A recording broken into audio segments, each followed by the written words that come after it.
Қазір бәсекелестіктің емес, ынтымақтастықтың, жарыстың емес, ықпалдастықтың уақыты. Монолог емес, диалог құратын кезең. Ұлттық құндылықтар тұрғысынан айтар болсақ, жалғыздың үні шықпас, жаяудың шаңы шықпас. Ынтымақтастықтың әлемдік пәлсапасына зер салсақ, бір адам команданың негізгі элементі болуы мүмкін, бірақ бір адам ешқашан команда бола алмайды. Ұзақ мерзімді әрі ауқымды нәтижелерге қол жеткізіп, әрі мықты жобалар жүзеге асырғыңыз келсе, басқалармен бірлесе жұмыс істеу қажет. Қазір өзгелермен ынтымақтастық орната білу маңызды құзыреттілік. Мұны кеңінен қарастырайық.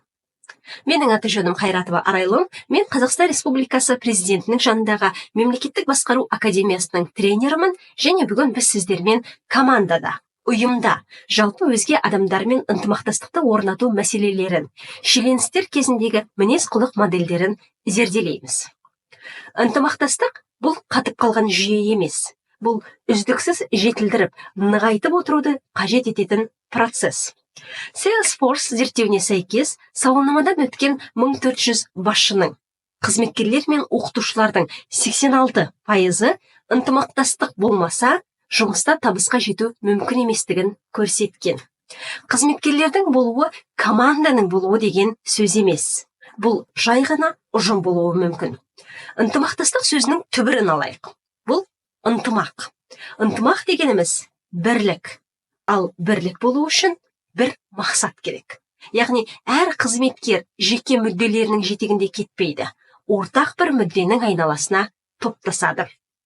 Ендеше, ынтымақтастық үшін әуелі ортақ мақсат қажет дедік. Әркімнің алдына қойған жеке міндеттер ортақ проблеманың шешіміне алып келу керек.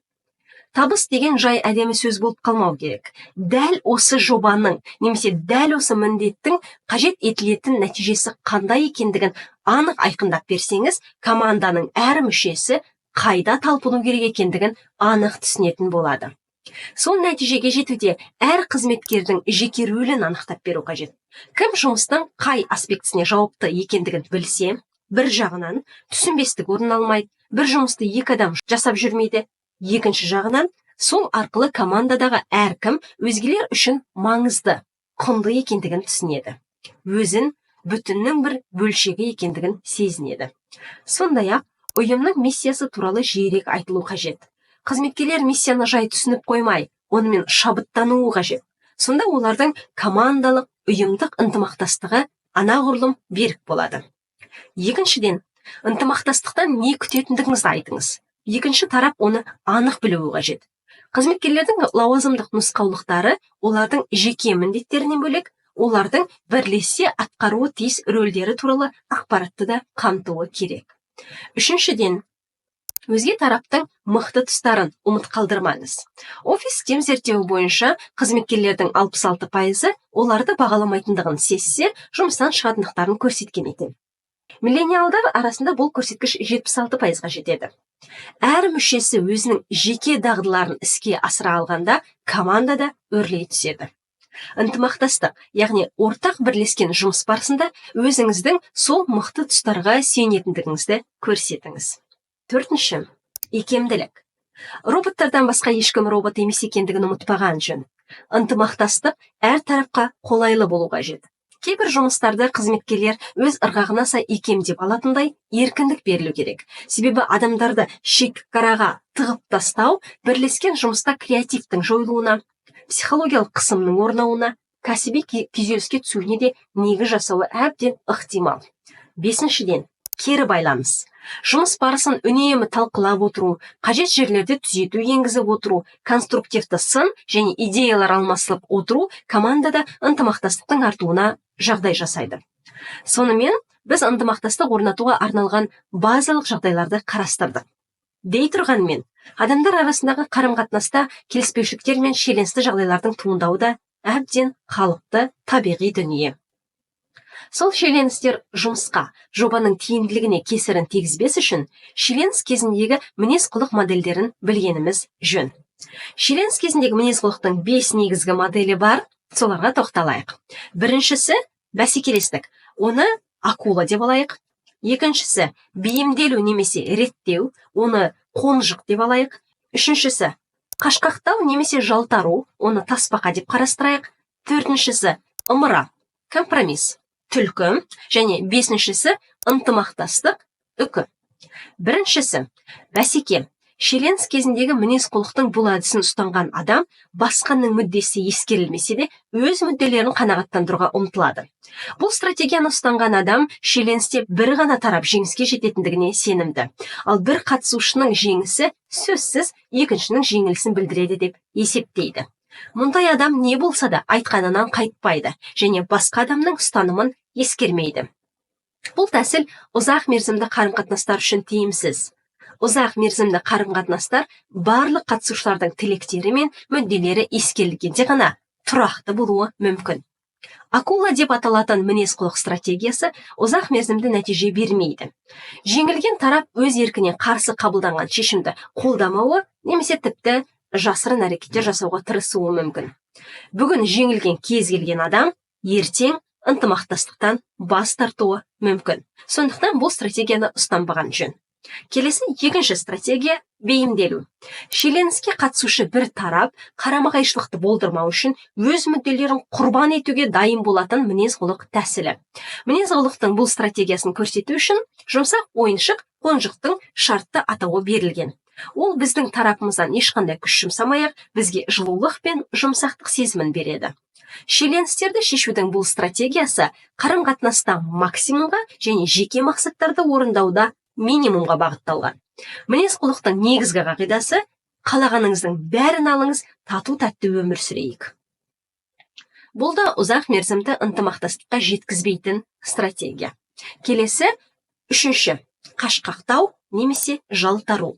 Адамдар жиі қарама-қайшы мәселелерді талқылаудан аулақ болуға тырысады және қиын шешімдер қабылдауды кейінге қалдырады. Бұл жағдайда адам өз мүддесін қорғамайды, бірақ басқалардың да мүдделерімен санаспайды. Бұл мінез-құлық стратегиясын қауіп төнген кезде қабығына тығылатын тасбақаның мінез-құлқымен салыстыруға болады.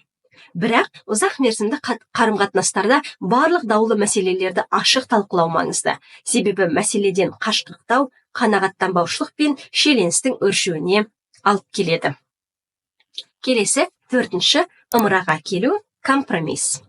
Ымыра шиеленіске қатысушы екі тараптың да мүдделерін ішінара қанағаттандыру. Мәміле барлық жанжалдасушы тараптардың мүдделерін ескереді және бұл нәтижені әділ деп атауға болатынына қарамастан, ымыраға келу көп жағдайда екі тарап та толық қанағаттанатын шешім емес.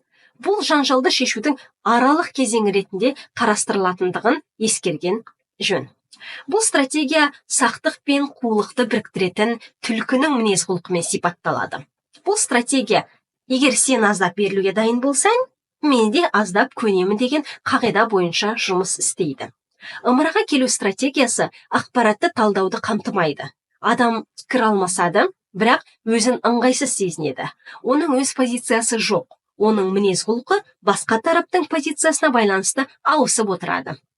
Бесінші ынтымақтастық. Бұл стратегия шиеленісте барлығы жеңетіндей жағдайды құптайды. Бір тарап басқа қатысушының позициясын ескеріп қана қоймай, шешім екінші тараптың көңілінен шығатындай жағдай жасауға ұмтылады. Бұл мінез-құлық стратегиясына шартты түрде адамдар бұрыннан даналық пен парасаттылықтың нышаны деп тапқан құстың үкінің атауын беруге болады. Үкі қақтығысты ашық мойындайды, мүдделерін ашып айтады, өз ұстанымын білдіреді және шиеленістен шығу жолдарын ұсынады. Қарсы тараптан өзара ынтымақтастық күтеді. Ынтымақтастық стратегиясын пайдаланған кезде қақтығысқа қатысушылар бір-біріне өзіндік ерекшеліктері бар адамдар ретінде қызықты, қарсылас емес, тең құқылы серіктес болады.